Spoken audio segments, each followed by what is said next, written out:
الله العلي العظيم. صلوات.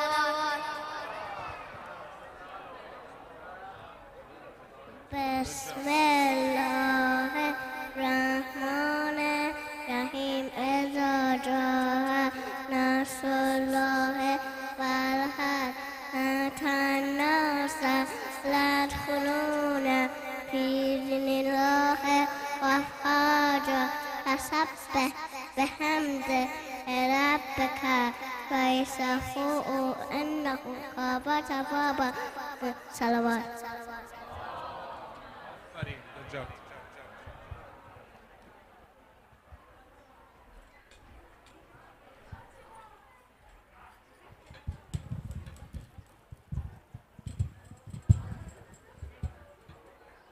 صلاة.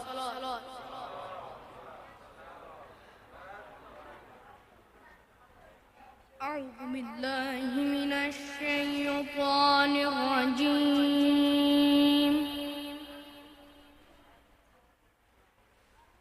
بسم الله الرحمن الرحيم.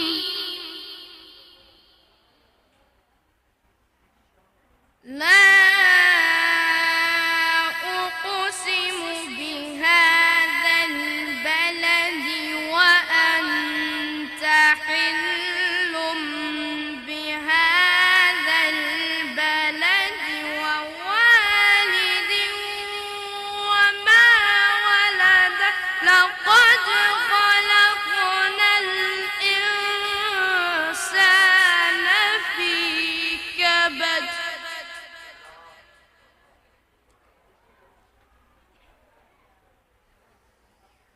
بسم الله الرحمن الرحيم.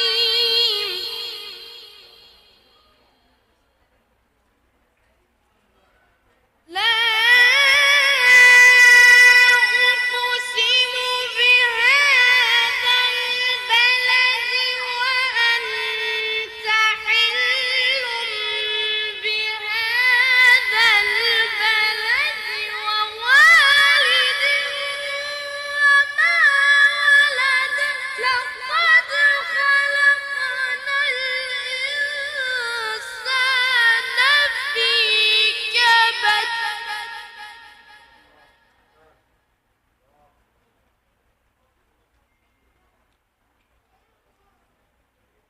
يحسب أن لن يقدر عليه أحد.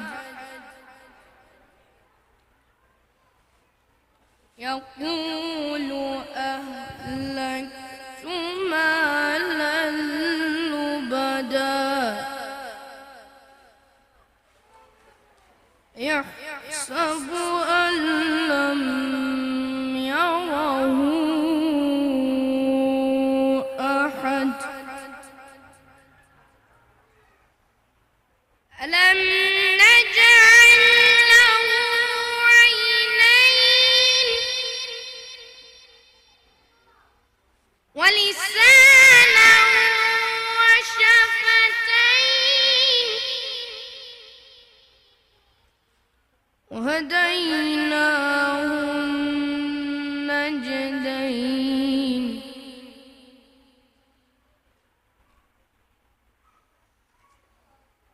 ألم نجعل له عينين ولسانا وشفتين وهديناه النجدين. فلا اقتحم العقبة وما أدراك ما العقبة.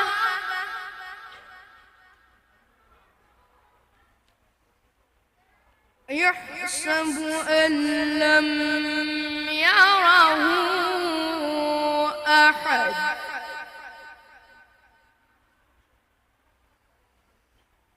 ألم نجعل له عينين ولسانا وشفتين وهديناه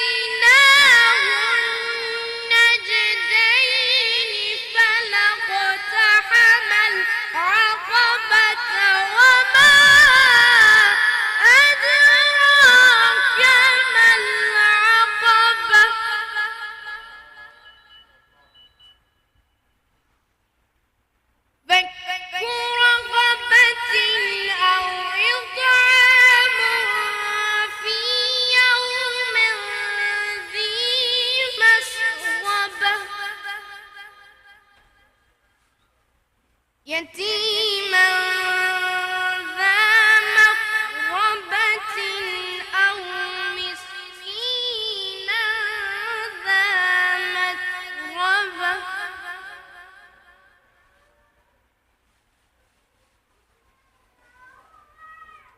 ثم كان من الذين آمنوا وتواصوا بالصبر وتواصوا بالمرحمة أولئك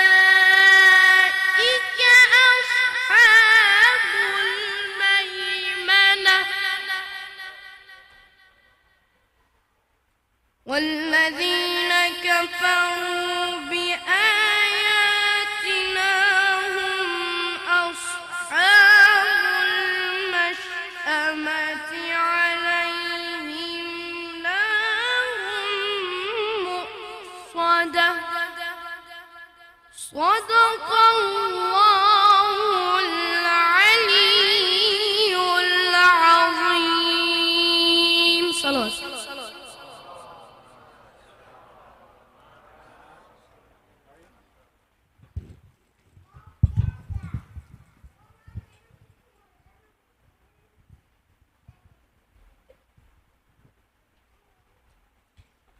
Salam alaikum.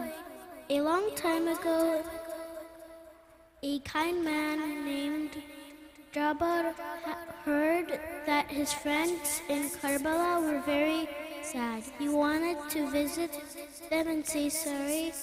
Some people thought it would take too long, but Jabbar went anyway. He showed us that we should always try to help our friends when they are sad. We should be like Jabbar and help our friends who were treated unfairly. Today, there are people in Palestine who are being treated very badly. Many Muslim countries are not speaking up for them.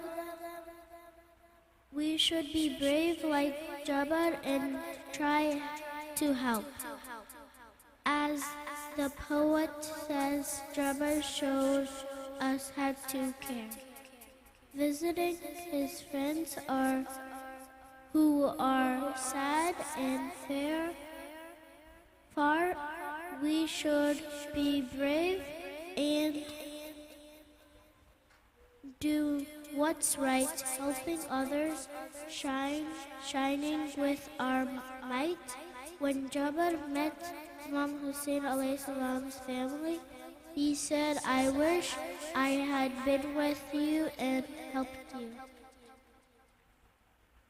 Imam Hussein alayhi salam's sister replied, "Thank you for visiting us, Jabbar. May Allah reward you for your kindness." Jabbar's words and actions teach us to be kind and stand up for what's right. Salawat.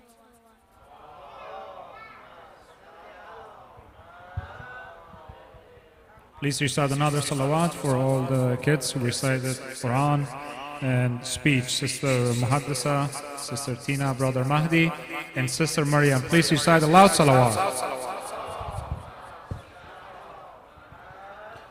As announced earlier, after dinner tonight we'll have a Q&A with the respected brother Hajj Jalal Moughania, inshallah. So everybody is welcome to join, but it's mostly oriented toward youths. So with that, please join me in welcoming Hajj Jalal Moughania to the member with a loud salawat.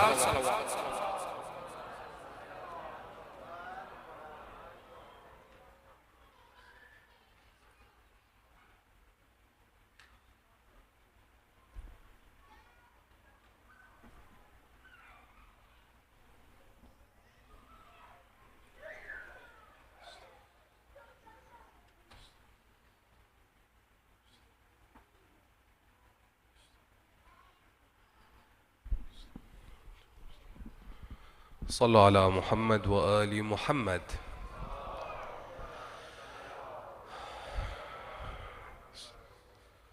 أعوذ بالله من الشيطان الرجيم. بسم الله الرحمن الرحيم. والصلاة والسلام على سيدنا ونبينا وحبيب قلوبنا أبي القاسم المصطفى محمد. الله. وعلى آل بيته الطيبين الطاهرين. الحمد لله رب العالمين. الحمد لله الذي جعلنا من المتمسكين بولاية سيدي ومولاي علي بن أبي طالب. والحمد لله الذي هدانا لهذا وما كنا لنهتدي لولا أن هدانا الله. بسم الله الرحمن الرحيم. رب اشرح لي صدري ويسر لي أمري واحلل عقدة من لساني يفقه قولي. In the name of Allah, the most beneficent, the most merciful, we ask Allah to send His greatest peace and blessings again upon Muhammad wa ali Muhammad.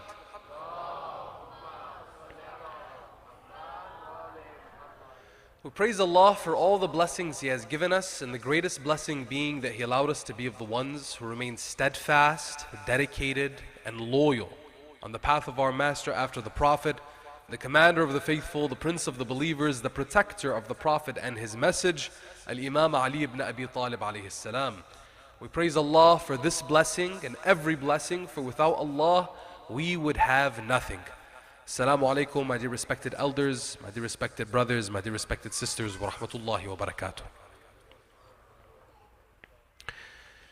In this second night that we come here together, in the memory of Ahlul Bayt alayhim salam, for us to build and maintain this connection that we have with Imam al-Hussein alayhi salam and the caravan, the group that survived him, his orphans, his women, his children, his son, Imam Ali Sajjad alayhi salam. We're looking to build a connection and deepen a relationship, hopefully that exists already, even if it's in its most elementary form. And the way that we build a relationship with an individual, with an idea, with a belief, with a principle, the way we build a relationship is by doing what? Learning more about it. The more we educate ourselves about our faith, about our religion, about our deen, the more we're going to have a better relationship with Ahlul Bayt, with the Holy Prophet ﷺ, and ultimately with Allah subhanahu wa ta'ala. It starts here. The conversation and the reflection starts here. Yesterday we said that the Prophet ﷺ, it's attributed to him that an hour of reflection is worth 70 years of worship. So you and I coming together and reflecting actively, listening actively, can give us a lifetime of worship.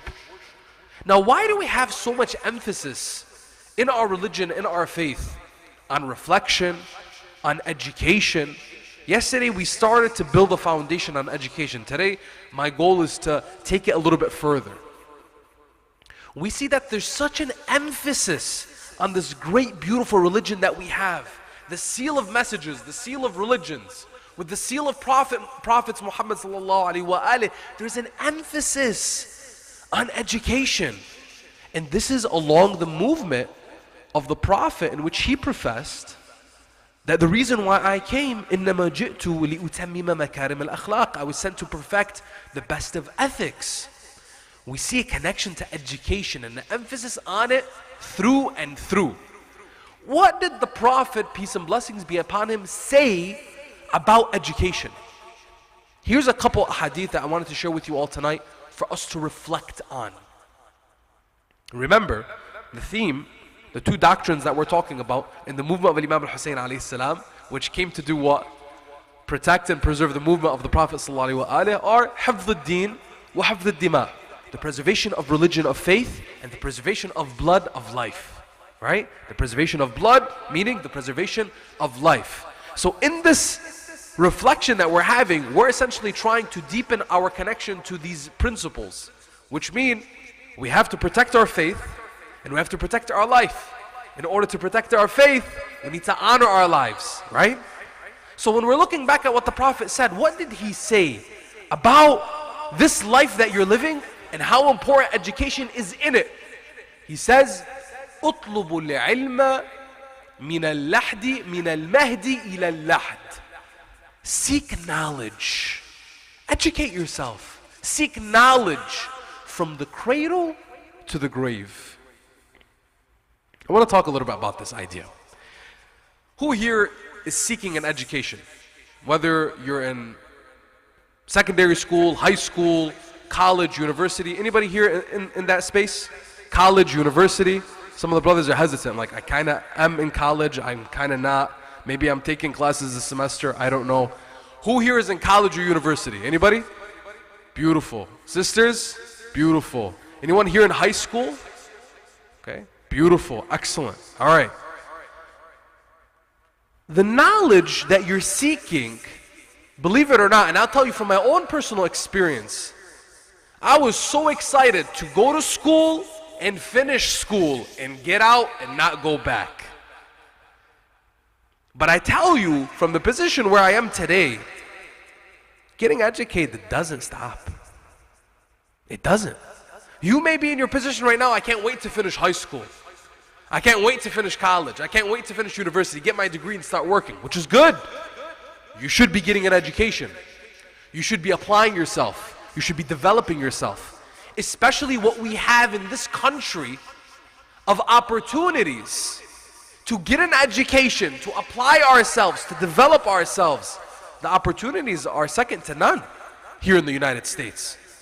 And I tell you, from my own experience, from my parents and my grandparents who struggled to come here, maybe like some of you, hearing some of your stories in the short period of time that I've been here, about your parents, about your grandparents, about some of your own experiences and how hard it was to come here and the journey that it took from some people that were coming directly from Afghanistan, or they were coming from Pakistan, coming from Iran, coming from different parts of the world, and then coming to the United States.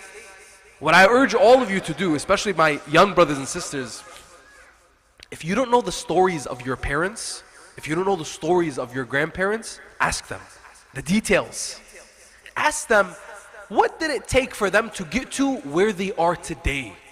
You may be looking and seeing that your parent, your father, your mother, your grandfather, your grandmother is a shopkeeper, or is an engineer, or someone who holds an office job, and you just see them for that particular thing that they have right now. Maybe they have a business, maybe they don't. Look deeper into their story. Look deeper into their sacrifice. Look deeper to see, what did it take for them to be where they are today, and for them to allow me to have what I have today. I tell you, and I'm saying this as a son, as a grandson, we sometimes take our history for granted. We take what we have right now for granted. Ahlul Bayt alayhim salam teach us and emphasize with us, never forget your history. Never forget where you come from. Never forget your roots. Never forget the sacrifices of those before you. Now, as followers of Ahlul Bayt alayhim salam, we always see the theme of sacrifice. We always see the theme of giving. How do you think that we are able to continue to give and sacrifice in our lives? We're inspired by the sacrifice of Ahlul Bayt alayhim salam. That's what keeps us going. And we recite their tragedies and we remember them. Of course, we recognize, like Imam al-Hasan alayhi salam would describe Imam al-Hussein alayhi salam and say, La yawma ka yawmika ya Aba Abdullah. There's no day like your day, ya Aba Abdullah. But at the same time, we're inspired by Imam al-Hussein. We take from him and we move forward. So when we're looking at where we are right now, our education, where we're headed, where we're going, we may be excited to finish.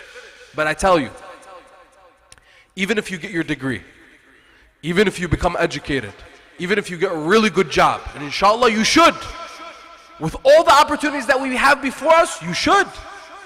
Our maraja, our marja'iyya, if you look, and alhamdulillah, I've had the honor of visiting many of our maraja, especially in the holy city of Najaf. Grand Ayatollah Sayyid Ali Sistani, Grand Ayatollah Sheikh Ishaq Fayyad. Before, when he was alive, he passed away 3 years ago now, Grand Ayatollah Sayyid Sa'id al-Hakim, when we go and we visit them, you see an emphasis from our maraja, our spiritual leadership, to do what? Educate yourself and apply yourself. Don't be lazy. Don't take things for granted. And realize how your religion and your faith is connected to your pursuit of your education and your pursuit of your career. Now, how might that be connected? Your spirituality and your career, you being a professional, how is that connected? Our maraja, our scholars tell us, if you can be the best in your field, go and be the best in your field. If you can be the best in your class, the top in your class, go and be the best and top in your class. If you can be the best entrepreneur, be the best entrepreneur. If you can be the best professional, be the best professional in your space, in your industry. How and why?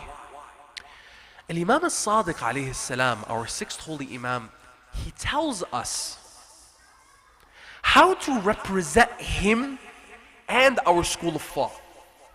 Who here wants to be a good representative of their school of thought, of Tashayyu', of Shia Islam? Who wants to be a good representative? Brothers, sisters, come on, you need to help me out here. After tonight, I'm gone.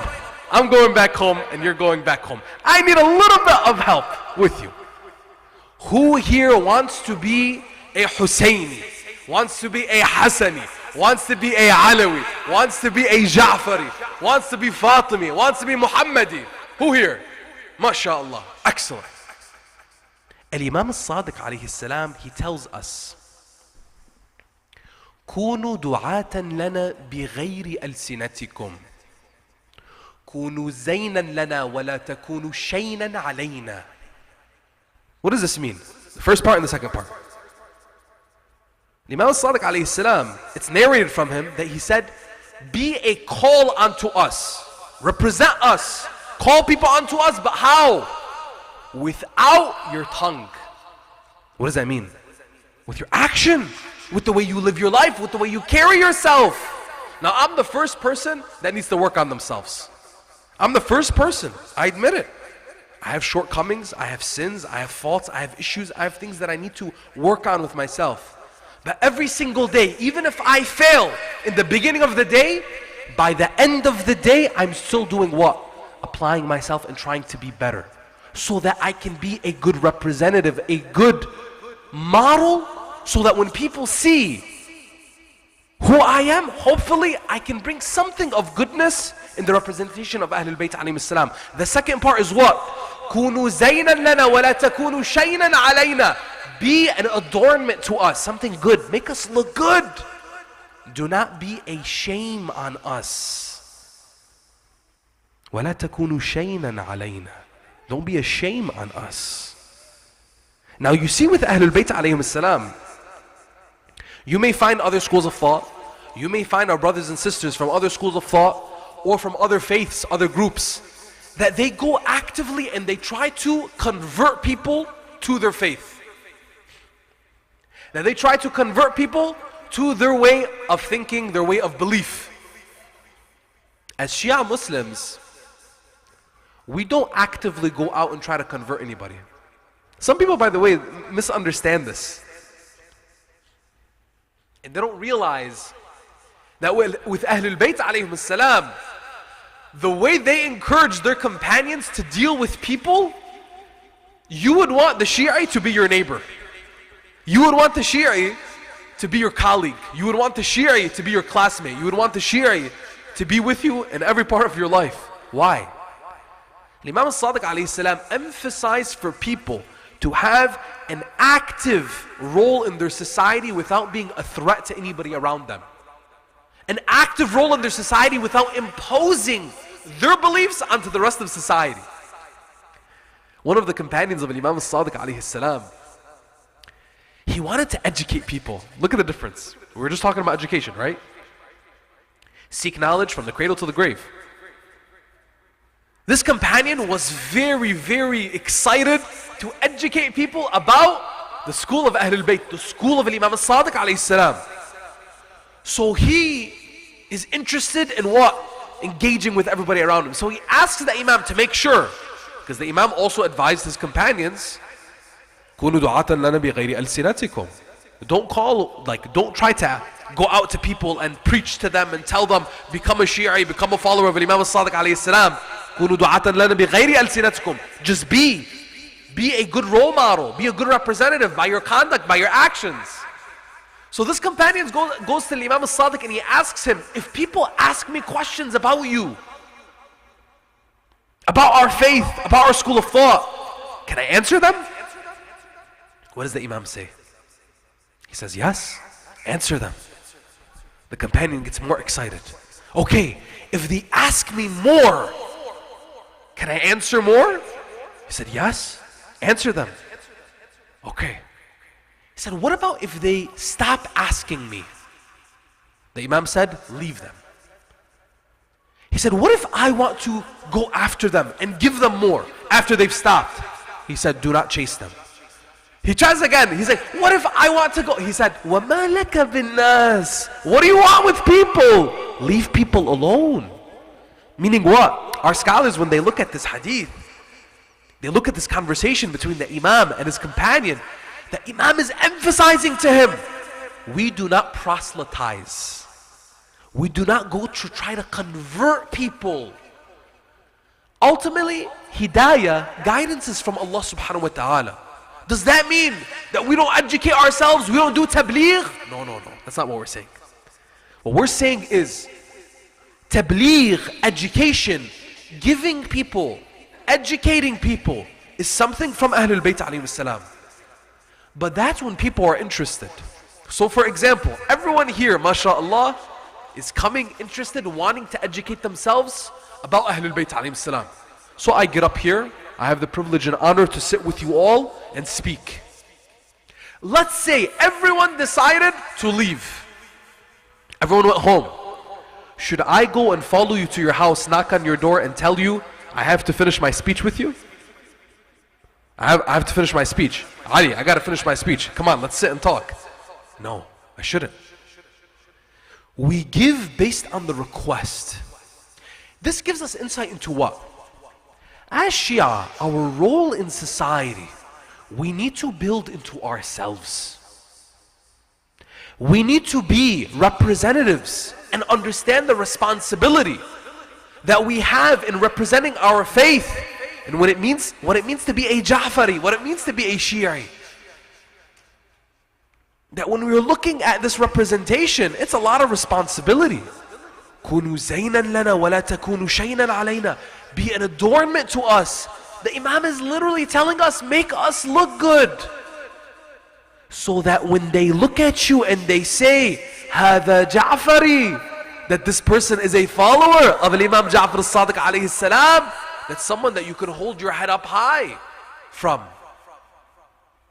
That look at them, it is described in other hadith from our Imams alayhim salam, that when it comes to the Shi'i, a true follower of Ahlul Bayt alayhim salam, these are the individuals that the other people in their society, when asked about him or her, they say, وَمَنْ مِثْلُهُ.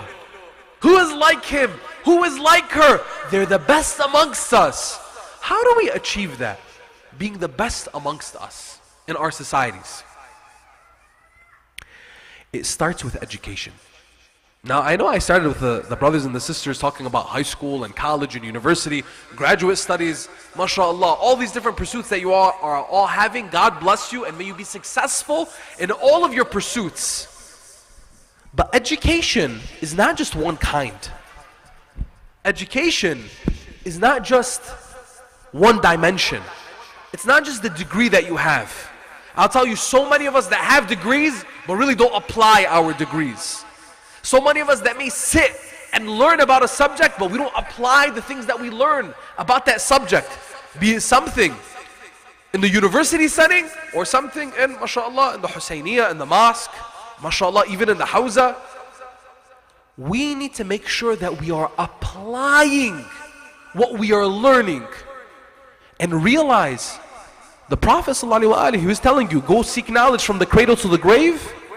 He even emphasized at his time, so people could understand the magnitude of seeking knowledge, bettering oneself, developing oneself, growing oneself. He said, اطلبوا العلم ولو في الصين.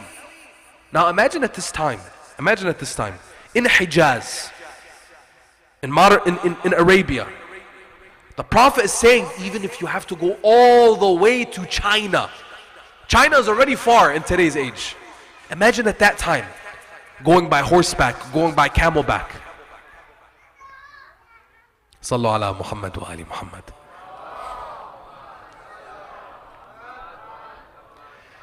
MashaAllah, MashaAllah. I love seeing my little brothers and sisters, the little ones. The ones that are, MashaAllah, like around my kids' age. And I don't, by the way, for those of you who are taking the kids outside, I don't want you to take them outside. Keep them here. It's okay. But if you can, just hold them. Keep them close to you. Keep them close to you, MashaAllah. For all of our little ones, our children, our grandchildren, let's recite a salawat ala Muhammad wa ali Muhammad and give them the blessings of that. MashaAllah. And note on that, this is the future. And I hope and I pray that sometimes it may be a little bit, a little bit louder, may be a little bit disruptive per se. But I would say it's worth having our children with us in the mosque. So I'll tell you, for me personally, as a speaker, it's okay. I'm okay with it. If everyone else is okay with it, I'm okay with it. Why? When our Husayniyah, our mosque, our center, doesn't have our children in it, we should be worried about our future. We should be worried about our future. So long as you see children, so long as you see youth, and by the way, youth, it's a very broad category, right? Youth is basically, for whoever's speaking, it's people that are younger than them, right? So mashallah, even for our parents and our grandparents, maybe in their 60s and 70s and older, they may look at somebody in their 40s and say that's youth, and that's fine. When we're looking at our children, our kids, it's so important, even if they're just being in the environment. Why? This is an environment of education. Everything about the Husayniyah, from the prayer, from the namaz, to getting up on the minbar and speaking, to reciting the tragedy of Imam al-Husayn alayhi salam, even if you just get a word, 2 words, 3 words, it's education, it's the environment. So no matter what, keep bringing your children. Bring your families. People that haven't been to the Husayniyah, to the program, to the center in a long time, check up on them. See how they're doing. Encourage them. Let's be that for one another. Because trust me, sometimes all it is, it's just one encouraging word. Just one kind word to another person that can really change their lives. That can really impact them to be so much better than the trajectory that they had before that text message or that phone call or that kind word that you shared in person, that embrace. I'll tell you for myself, I love this community. I love this community. Why? I haven't been with you all actually in several years. I came and visited this community several years ago. And it's been a long time since I've been here. But I will tell you something that I've experienced, alhamdulillah, not because I'm sitting with you, but this is a true word that I've also shared with brothers and sisters outside of your community. When it comes to this community, and I would say the extension of our Afghan brothers and sisters, I'm always met with kindness. I'm always met with respect and honor. I'm always met with a softness of the heart, especially in the love of Imam al-Husayn alayhi salam, the love of Ahlul Bayt. And I want to emphasize with you, with a people and a community, mashallah, that has its challenges, has all of the different things that it has faced and continues to face, like any other community. But it's important, I believe, to acknowledge and see people where they're at. You, mashallah, have such a goodness in your heart. Don't let anybody take that away from you. You, mashallah, have so many things going for you that maybe others may take for granted. Maybe sometimes even within your own community, you take it for granted. Don't let anybody take that away from you. The kindness that you have in your heart, the goodness that you have in your heart is a strength. Keep it. Allow that to continue to fuel the development and growth of your community. Because I tell you, sometimes people may look at us and say the followers of Ahlul Bayt alayhim salam are weak. The followers of Ahlul Bayt alayhim salam may be naive. The followers of Ahlul Bayt alayhim salam, they're taken advantage of. And that's true sometimes, we are taken advantage of. But naive, no. Weak, no. The followers of Ahlul Bayt alayhim salam have tawakkul on Allah subhanahu wa ta'ala. So sometimes we may do certain things that other people don't understand. But we know we're doing it in service of Ahlul Bayt and ultimately in service of Allah subhanahu wa ta'ala.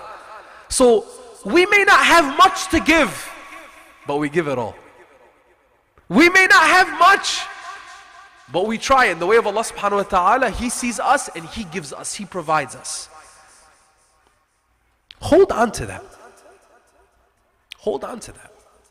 And realize, right now, in this day and age, where you are right now, in the state of New York, in the city of Albany, in North America, you and I, we have an opportunity. It's not an accident. It's not an accident that we are where we are today. It's not. It's not a coincidence. We don't believe in things that way. There's a purpose, there's a meaning, there's a reason. And we may not be able to see it right now.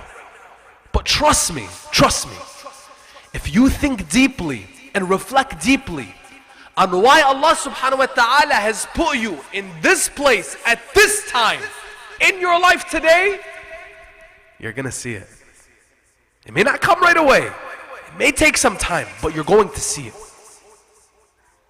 So tonight, my dear brothers and sisters, truly in the honor and memory of Ahlul Bayt alayhim salam, when we're realizing, wow, subhanallah, what the beauty of Muhammad wa al Muhammad, that every single thing they did, when I think deeply about it in this hour of reflection, inshallah you are all rewarded for an hour of reflection, 70 years of worship, a lifetime of worship. When I think Muhammad sallallahu alayhi wa alih, salli ala Muhammad wa ali Muhammad, rahmatan lil alameen. He was sent, وَمَا بَعَثْنَاكَ يَا مُحَمَّدْ وَمَا بَعَثْنَاكَ إِلَّا رَحْمَةً لِلْعَالَمِينَ. We have sent you as a mercy to mankind, a mercy to the world. And you look and you reflect and you see every single thing that he and Ahlul Bayt alayhim salam did what? To do what? Protect the faith, preserve this faith, preserve La ilaha illallah Muhammad Rasulullah, preserve Islam. That Al-Hussein alayhi salam, like his brother and his father and his grandfather, would stand on the day of Ashura to protect what? Islam. That you and I could be protected in this faith. And they did what? Protected people's lives. Your life is so important. And live what kind of life? A life dedicated to growth, development, and education. Your potential is beyond measure. It's attributed to Amir al-Mu'mineen alayhi salam that he said to each and every one of us, think about this, وَتَحْسَبُ أَنَّكَ جُرْمٌ صَغِيرٌ وَفِيكَ انطَوَى الْعَالَمُ الْأَكْبَرُ. You presume, you think you're something insignificant. You're the small little thing, while within you lies the greater universe. How could we think that we're insignificant when Ali ibn Abi Talib tells us within us is the greater universe? How can we think that we're small, we're weak, we're insignificant when Rasulullah sallallahu alayhi wa alayhi tells us your sanctity is greater than the Kaaba itself? How can you and I think that we're insignificant when Allah subhanahu wa ta'ala gives us an opportunity each and every day to fulfill this potential, to live a life full of meaning and purpose? The challenge is ours to live up to that or not. The challenge is ours, that even when we fail, even when we feel overwhelmed, even when we have so many things going on and we feel like the whole world, the burden of the whole world is on our shoulders, even when we feel helpless, what do we do? What do we do? Even when we feel neglected. So many tragedies are taking place around the world today. So many tragedies. And you may feel helpless. But I tell you this, do not forget that the one who cares for this whole entire existence, the one who provided this whole entire existence, is whom? Is whom? I'm asking you. Who? Who? I can't hear you. It's not a trick question. Allah subhanahu wa ta'ala. Everything is in His hands. Everything is in Allah's hands. And you and I are still trying to figure out, what do I do? If you are confused, overwhelmed, and you do not know how to move right or left, what do? Pray. Now some people, they don't like when we say that. They don't like when we say pray. Why? Why don't you like when we say pray? You know why? Because unfortunately, and this isn't a new thing, unfortunately, some people don't like this idea of tawakkul. Some people don't like this idea of relying on Allah subhanahu wa ta'ala and submitting oneself before Allah subhanahu wa ta'ala. I'm telling you, people compete for our attention. Where is our attention going? Who is the solution provider ultimately for us? Allah subhanahu wa ta'ala. Do not take lightly your prayer. Your prayer can move mountains. Your prayer, your salat, your dua can move mountains. Don't take it lightly. Why? Because who are you praying to? Allah subhanahu wa ta'ala. Everything is in His hands. I'm going to leave you with a short dua. You ready? I'm going to leave you with a short dua. This dua, if you're feeling anxious, if you're feeling overwhelmed, if you're feeling, there's so much I'm trying to juggle, school and work and obligations and my family and my spouse and my children and all these different things, right? There's a short dua. My mentor taught me this dua. It's attributed to Imam al-Jawad alayhi salam. Haruz al-Jawad. I want you to pay attention to this. I'm going to say in Arabic and I'm going to translate it as well. يا من يكفي من كل شيء ولا يكفي منه شيء اكفني ما أهمني. That's it. يا من يكفي من كل شيء. O you who is sufficient from everything. ولا يكفي منه شيء. And nothing is sufficient without Him. اكفني ما أهمني. Suffice me from what troubles me, what worries me, what overwhelms me. يا من يكفي من كل شيء ولا يكفي منه شيء اكفني ما أهمني. O you who is sufficient from everything and nothing is sufficient without you, suffice me from what overwhelms me, what burdens me. Ya Allah, بحق محمد وآل Muhammad.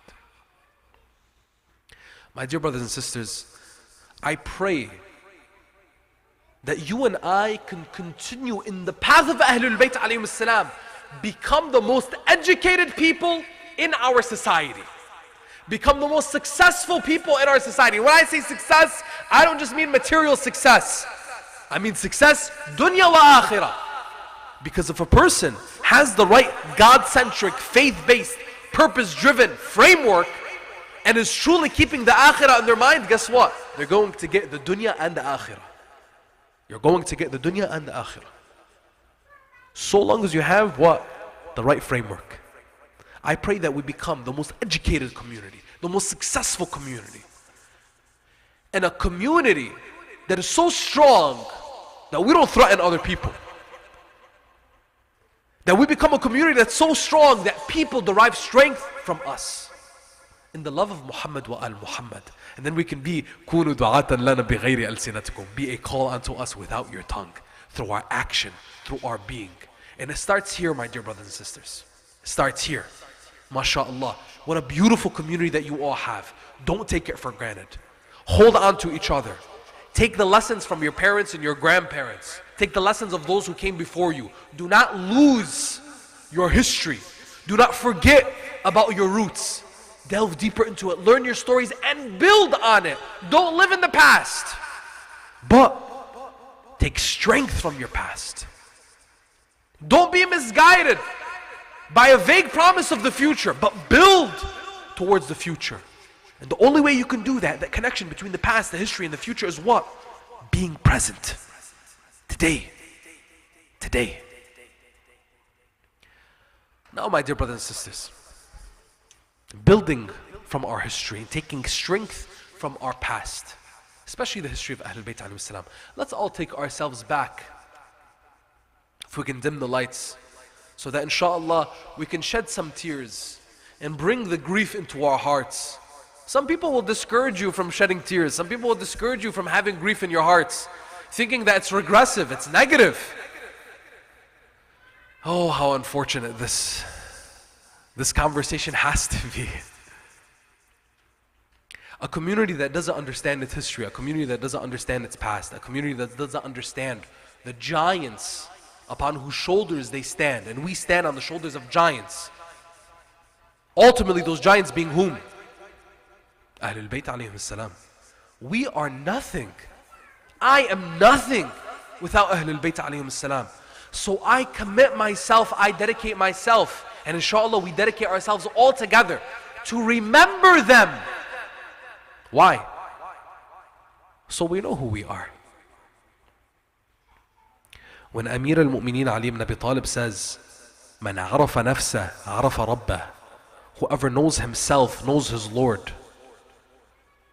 Who are you? Who are you? You want to know your Lord? Who are you? It's necessary for you to know yourself, to know your Lord. Tonight, inshallah, we dedicate ourselves in hopes that part of who we are is Husseini. Part of who we are is lovers of Ahlul Bayt alayhim salam, if not who we are altogether. Join me, my dear brothers and sisters, as we reflect and we remember the tragedy of Ahlul Bayt alayhim salam. But before that, please, let's give further blessings to our gathering with a loud salawat ala Muhammad wa ali Muhammad.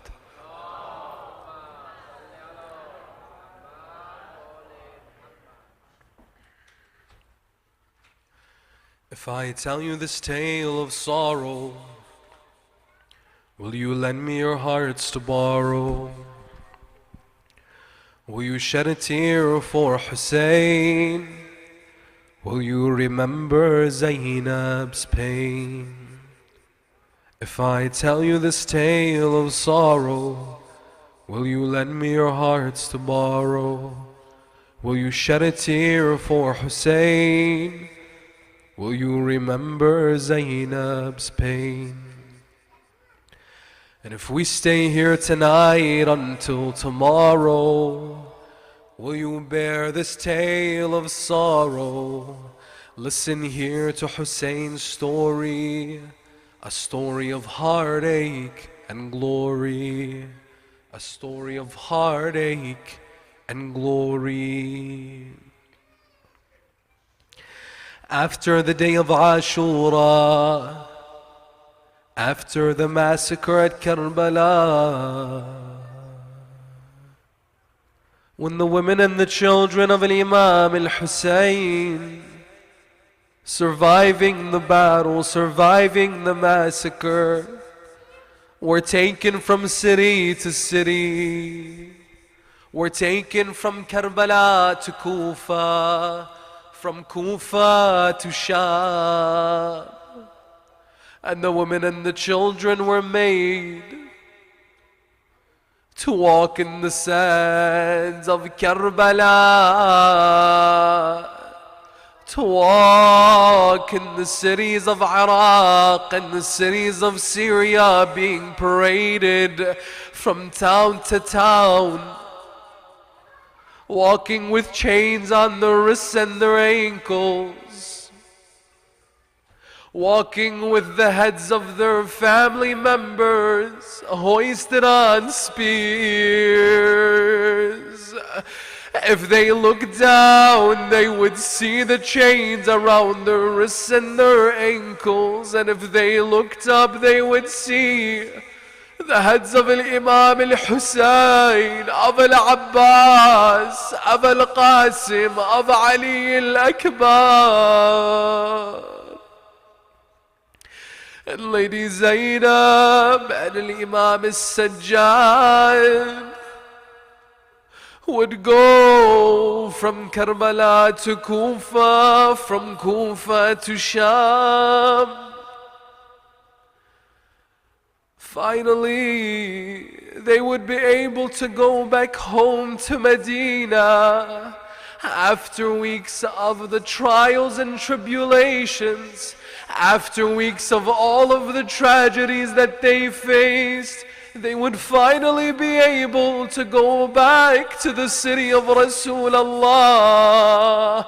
I want you to imagine the scene with me, my dear brothers and sisters, as it's narrated in history, that before Lady Zainab would enter Medina on the outskirts of the city, she would tell Imam al-Sajjad, my dear nephew, before we enter back home, I wish the people of Medina to know what happened to us. I wish the people of Medina to hear the tragedy of Imam al-Hussein. Lady Zainab did not want to go into Medina until people had truly known what happened at Karbala. So Imam al-Sajjad alayhi salam would look to one of the people that was escorting them from Sham to Medina. He told him, I know that your father was a poet. Do you know how to recite poetry like your father? He told him, yes, Mawlai, I am at your service. So the young poet ascends upon his black horse, draped in black, holding a black flag, as Imam al-Sajjad told him, I want you to enter Medina and tell the people of Medina what happened to my father Hussein.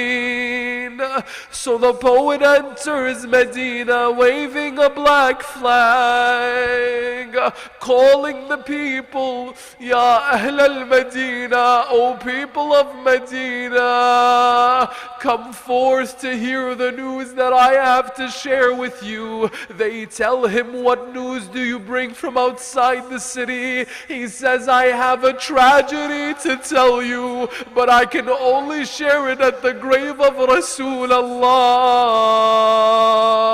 They say that as he was walking through the city, a young girl would come from one of the homes and she would ask him, as he was calling the people, she called out to him saying, Ya Am, oh uncle, what news do you bring from outside of Medina? Perhaps you have news for us about our beloved father Al-Hussein. He looks at her not knowing who she is. He tells her, my daughter, who are you to Hussein? She said, I am one of his daughters. I was left behind. They say, my dear brothers and sisters, that there was a daughter of Imam al-Hussein that stayed behind with some family in Medina. She was too sick to travel. She was too ill to go on to the journey, so she stayed behind. The poet holds back his tears. He has one of the men tell her, he has one of the men with him, take her to the outskirts of Medina to be with Lady Zainab and Imam al-Sajjad. The poet continues, going towards the grave of Rasulullah, and the people are following him. Hundreds, thousands of people from all of Medina going towards the mosque of of Rasulullah. I want you to imagine the scene with me as the poet goes to the grave of Rasulullah and begins waving the black flag, calling out to the people of Medina, Ya Ahl al-Medina, O people of Medina, ready your hearts for the tragedy that was witnessed at Karbala. قتل الحسين قتل الحسين قتل الحسين. Hussein was killed at Karbala. The people were shocked. The people began wailing and crying, hearing the name of the grandson of Rasulullah, that he was killed at Karbala. As the people were wailing, as the people were crying, a woman comes from behind them, walking up to the grave of Rasulullah. The people were splitting, giving the woman way. She was dressed from black. She was dressed in black from head to toe. She goes up to the poet who is crying and reciting. She tells him, oh man, tell me what happened to my Hussein. He tells her, my dear lady, who is al-Hussein to you? They tell him, this is al-Baneen. This is the mother of al-Abbas. This is the mother of the 4 lions that were at Karbala. He bows his head before her. He says, عظم الله لك الأجر. May Allah reward you, my dear lady, for the sacrifice of your son Jafar. She said, I didn't ask you about my son Jafar. Tell me about Hussein. He said, may Allah reward you for the sacrifice of your son Uthman. She said, I didn't ask about him. Tell me about Hussein. He tells her, may Allah reward you for the sacrifice of your son Abdullah. She said, I didn't ask you about Abdullah. All of my sons were for Hussein. Tell me how Hussein was killed. He tells her, may Allah reward you for the sacrifice of Qamar Bani Hashim Aba Fadl al-Abbas. Al-Abbas was killed at the Euphrates River. How was he killed?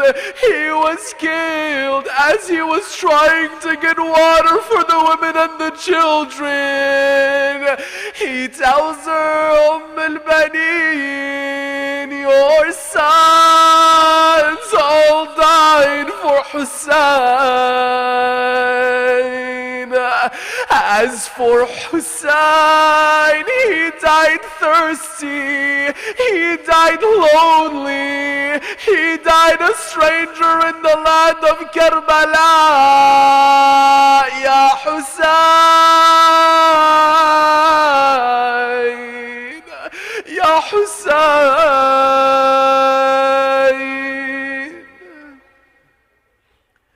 Ya Hussein, Ya Hussein. With me, Ya Hussein,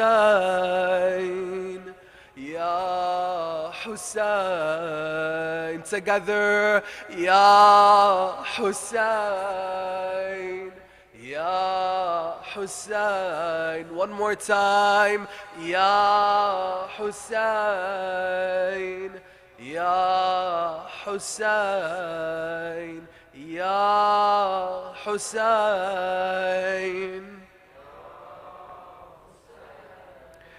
لا حول ولا قوة إلا بالله العلي العظيم إنا لله وإنا إليه راجعون وسيعلم الذين ظلموا أي منقلب ينقلبون والعاقبة للمتقين.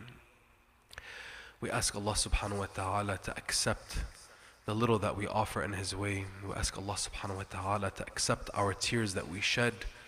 We ask Allah subhanahu wa ta'ala to accept the grief in our hearts. We ask Allah subhanahu wa ta'ala, by the right of the sick one in Karbala, Marid Karbala, Imam al-Sajjad alayhi salam, to heal our sick, to heal our ill ones. We ask Allah subhanahu wa ta'ala to protect our families, to protect our community, to bring us closer together. We ask Allah subhanahu wa ta'ala to protect our families, our brothers and sisters in Afghanistan. We ask Allah subhanahu wa ta'ala to protect all of the oppressed people of the world, especially the followers of Ahlul Bayt alayhim salam. We ask Allah subhanahu wa ta'ala to keep us on the path of Muhammad wa al Muhammad. We ask Allah subhanahu wa ta'ala to hasten the reappearance of our 12th holy Imam, Imam al-Muntadhir al-Mahdi, Ajalallahu ta'ala farajhu al-Sharif. And the last of our prayers, and alhamdulillahi rabbil alameen, wa afdal as-salatu wa taslim ala nabiyyina Muhammad wa ala ali baytihi at-tayyibin at-tahirin. Allahumma salli ala Muhammad wa ali Muhammad.